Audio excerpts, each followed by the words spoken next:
Hello, everyone. This is the Oneness Talking Point with Melanie Brockwell. I think this is episode, looking at my calendar, 12. This is the makeup show for Living Master. And I know I had that short explanation video of technical difficulties last Monday when it was meant to go live. And it's hard to explain what happens. And I think it's even harder to explain the peace that comes with the fact that I experience, okay, I guess this is what's happening right now. And it's tempting to say, that's what happens when you realize you're a living master. That's what happens when you realize you're a heart alchemist. That's what happens when you're in the oneness experience, because we're so used to attaching some kind of outcome to the label that we're giving, the ideal. You know, we have some definition of what it will mean to whatever the thing, whatever the XYZ at the end of that sentence is. And for me, the concept of living master is a very different proposition. I guess within the oneness explanation of all that is, the idea that we are all doing what we can with what we have, that there are no exceptions to that rule, that everyone is living by the same proposition. They're experiencing it as a different whirlpool in the oneness, and it looks like they're expressing divinity in unique ways. But it seems like and looks like and feels like as a whirlpool of oneness. So there's no point of objectivity that anyone can come to in order to judge or assess or define something else in its true form or formlessness. You know, the way we try and put together a list of characteristics and say, this makes you clever, or this makes you athletic, or this makes you a Christian, or this makes you a good parent. You know, all of those things come with a cultural assumption. And there's all this fuzziness at the foundation of those assumptions. You know, when you really get into that whole ontological exploration and examination of the cultural assumptions at the foundation of our labels for criminal, good parent, Christian, there's a lot of unanswered questions, or unanswerable questions, really, probably more to the point, for those people who are not bringing an answer with them. You know, if you're the but why child, you're constantly asking, yes, but why? Instead of stopping at the explanation that says, because they're a sociopath, yeah, but why? Because this happened to them, yeah, but why? Because their brain is wired this way, yes, but why? You know, like if you're constantly open, I guess, to the, you know, if you're constantly curious about the formulation of, not so much the cause. I know the why question is really, you know, for most people it's a grappling with the cause, the causation. But for the but why child, it's often not a sense of causes. It's often a, so what makes it that way, you know, in the configuration of everything that is. So when you put the blocks together to make a castle, you know, the child is interested in where you put the blocks in order to make the castle. There's not a but why of the physics of how the blocks sustain that shape. And, it's a very different who made it so versus what are all the elements involved. And I think a query into what are all the elements involved goes into the far reaches of an examination of one's own assumptions. So the idea that the mind is a thing that can be known and explained and defined and put in opposition to other things is all well and good. And the but why child is also asking the question,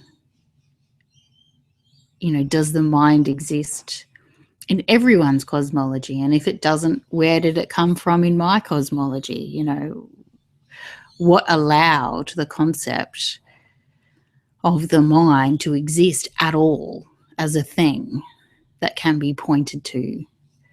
So even when we come to the living master sense of what's going on, I think a lot of the information, for want of a better word, that I get is not about how to make concrete, how to solidify and define and draw conclusions and compare and have lists of characteristics. It feels more ephemeral. It feels like a truth that can only be known when you're not looking at it, if that makes sense. So for me, we are all living masters. There's something about, I don't know whether it's the equality or the equity, but there's something in each one of us is in some way exactly the same, even though each one of us is incredibly unique in each and every moment. But this conversation is not so much about that. It's that sense of living mastership has been given a position on the hierarchy. It's an attainable goal. It's a list of characteristics that one carries when they have achieved enlightenment, or when they have done enough for other people in a recognizable way that those people are grateful for. It's a wisdom that can be appreciated by people who challenge the notion of everything being wisdom. But what would happen if the assumption was that we are all living masters, and the investigation was a curiosity about how is that so?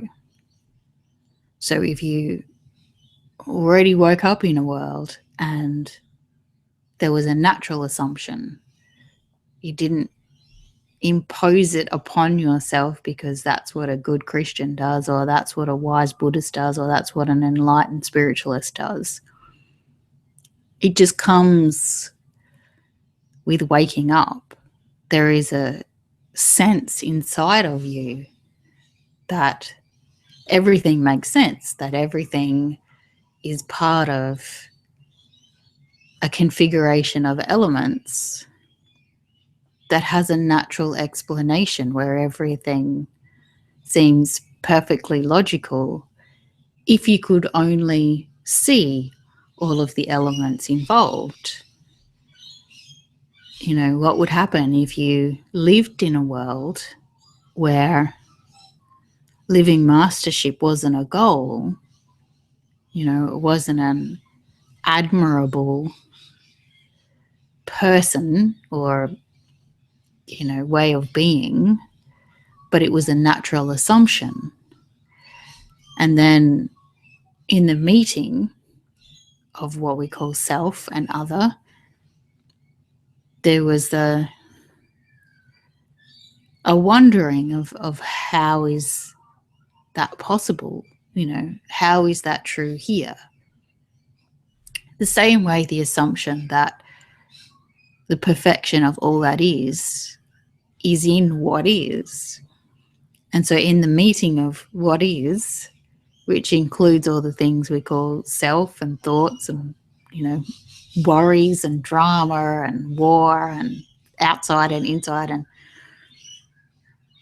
what if the assumption was perfection already existed, and the perception of the things that we label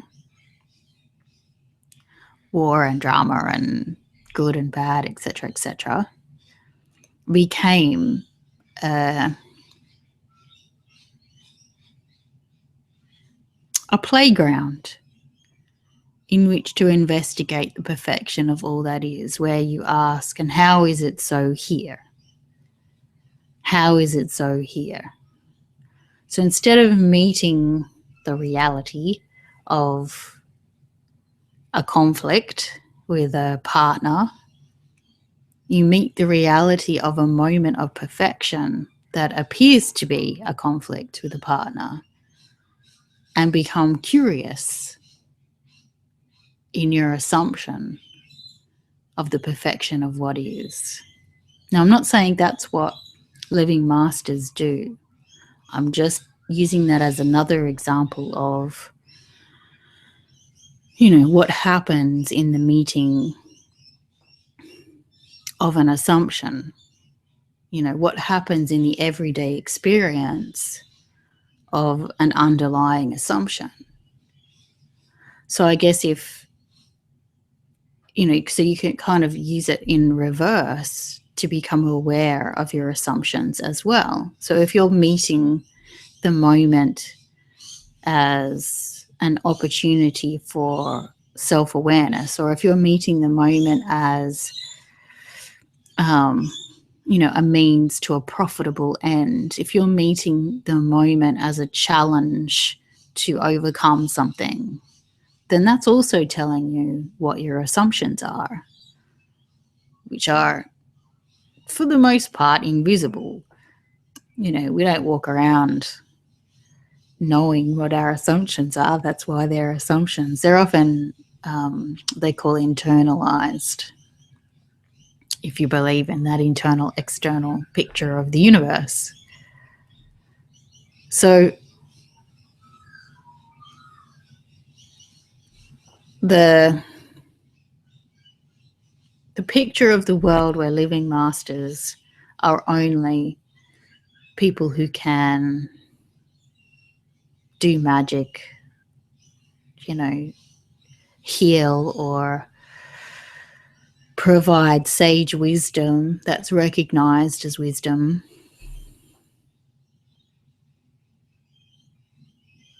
There's an assumption that there is a hierarchy and that some people are higher in that hierarchy and some people are lower. And I guess it's up to you, if that's your assumption, to figure out what the rules are. How do you know one person is higher than another? If they are providing sage wisdom now, but 5 years ago they were a criminal, or, put them somewhere lower on the hierarchy, then does that even out? Or is the truth of their living wisdom in the now of who they are? Or, so you can kind of play with that awareness for yourself. But in the oneness talking point, we are all living masters. And that investigation that people have with me, if that's a curiosity that they have, if they want to discover or reveal or investigate, explore, experiment with their living mastership just as they are, rather than following steps to get to a point where it is so by playing in the world of the assumption that it is already true. It's quite revealing, the people that have that experience with me, the person who assumes they are already a living master, there's often a rejection of themselves as perfect just as they are. And then having someone sit with them, accepting, well, then that must be what needs to be right now, rather than challenging it and trying to talk them into something else. Having someone who's able to be with whatever is true for you right now, there's a lot of space, and that space can be uncomfortable sometimes. We're not used to having that much space, making our own rules about what's true for us. We're used to someone or something rushing in to fill that space and move us in a particular direction. And when we don't have that, when we are the arbiters of our truth, and the leaders of what happens next, it's the novelty that's uncomfortable. Just like any novelty is uncomfortable, and it's that discomfort that's it's a really beautiful thing. It is the mystery. So that's often why I call it the mystery of mastery, because mastery is not knowing in both sense of the word. It's the absence of knowing, but it's also not knowing. It's the presence of not knowing. There's this amazing experience available in the presence of not knowing, as much as there is an amazing experience available in the absence of knowing. And they're not the same thing. So the presence of not knowing is an acceptance, is an allowing. It's an assumption that it's true. Whereas the absence of knowing is that uncomfortable space as a discomfort, as a lack. And even in the discomfort and the lack, I still find that a powerful place to be. The idea of taking up space.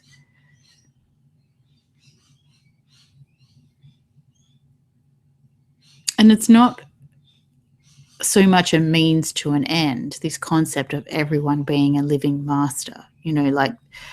It's not a remedy for hatred or displeasure or judgment. It's just one of those underlying assumptions of what is true for me, that we are all living masters. It just makes sense. And you don't have to do anything to prove it to me. You don't have to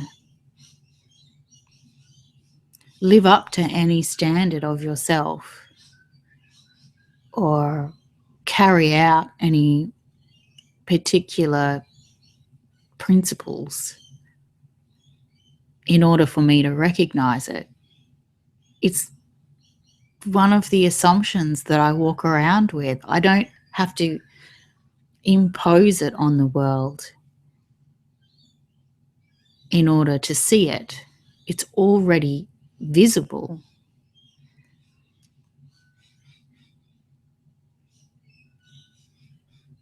I'm just trying to think of another way, like what are some of the other assumptions that either I make or people make that we walk around with, and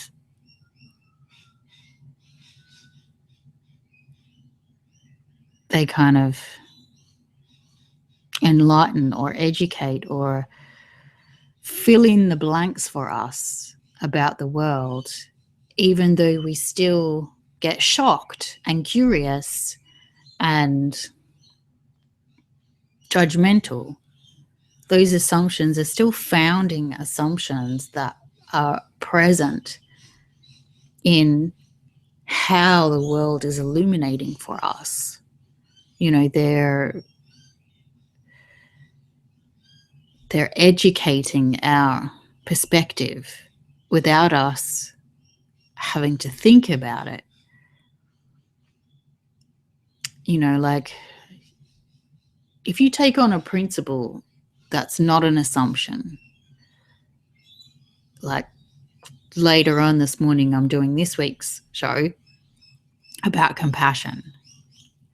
If you have to impose compassion because it's not a natural place for you to live from,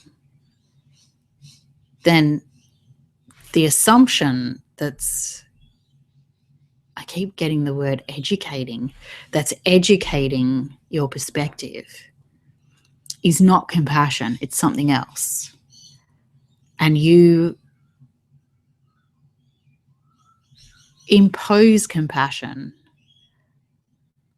and try and put it between you and the assumptions that are lighting up the world in a particular way.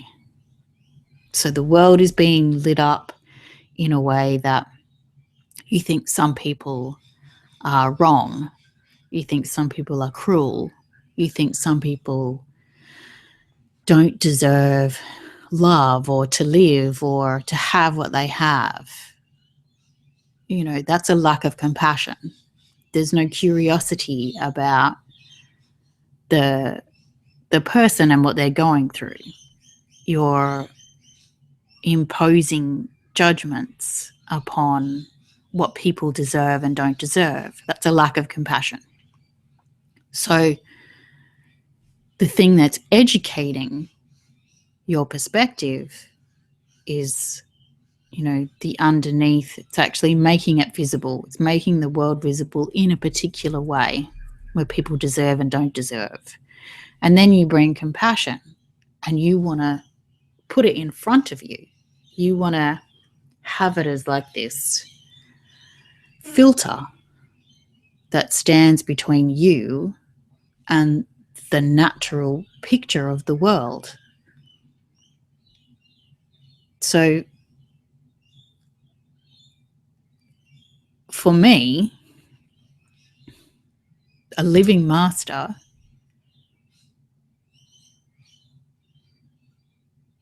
doesn't have to do a particular thing in order to qualify. So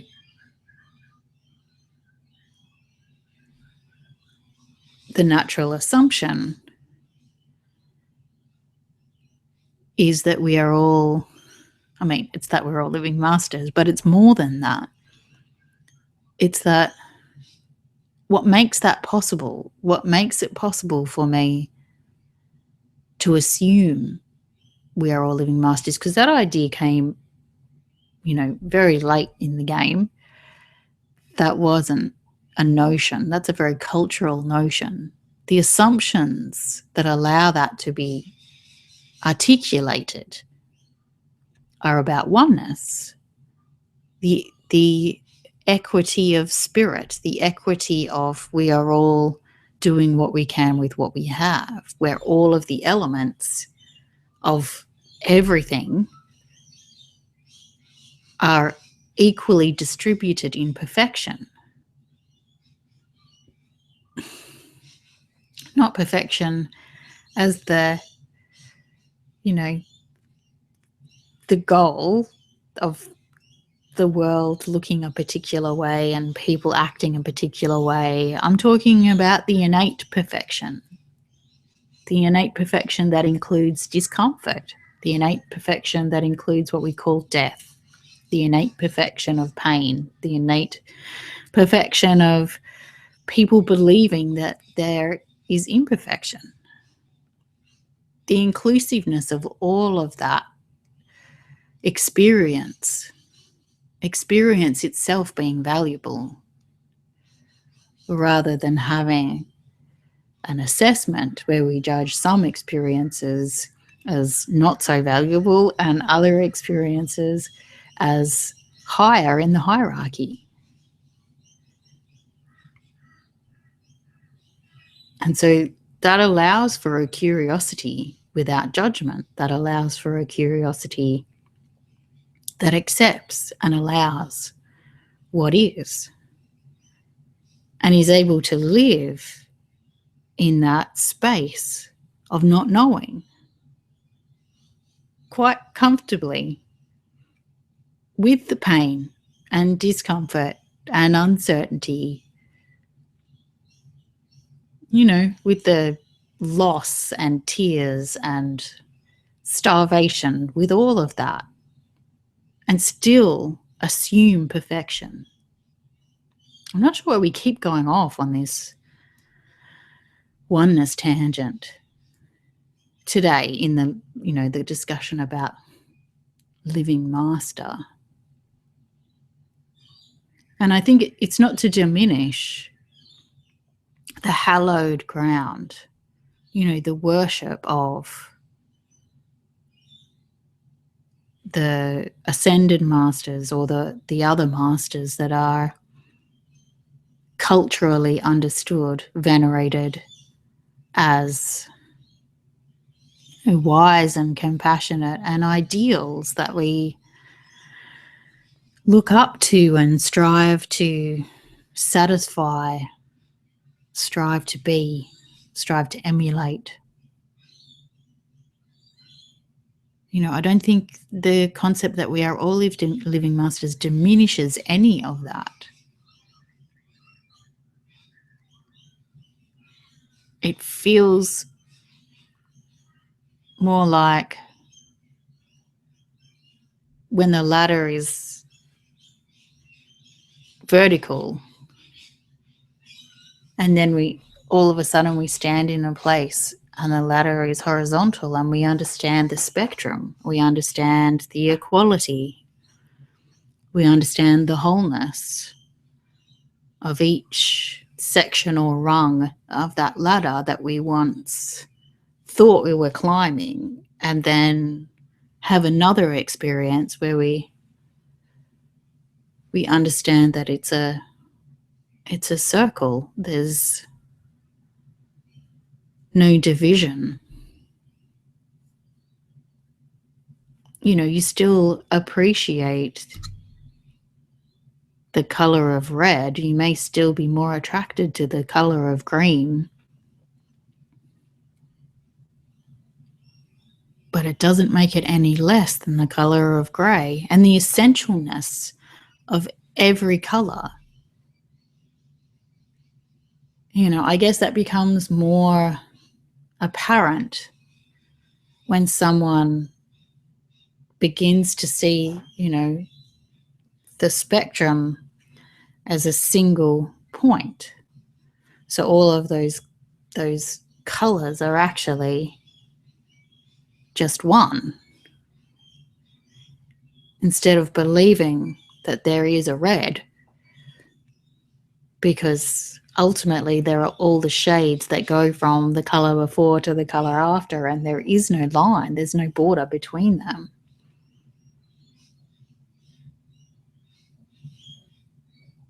And if all of those colors are not separate, then they are just one.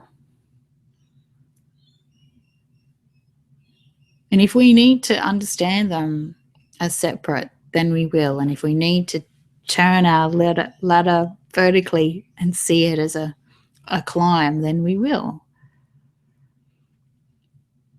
I don't think anything is diminished from a different perspective. There's something about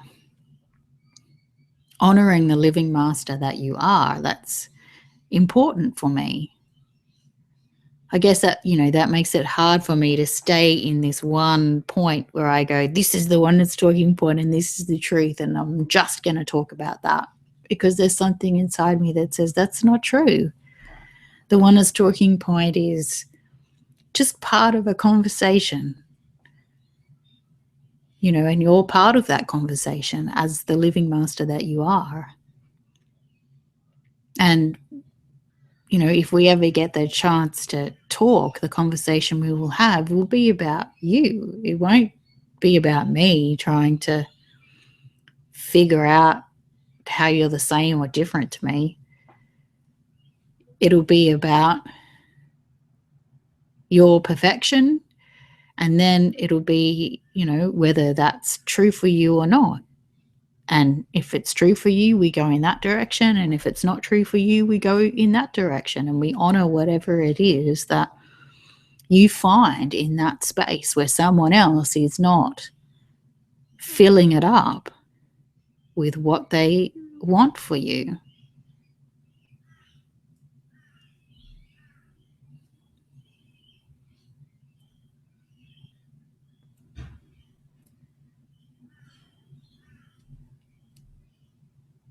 Okay, I'm going to I'm going to press the stop broadcast button and get ready for the next episode, which is all about compassion.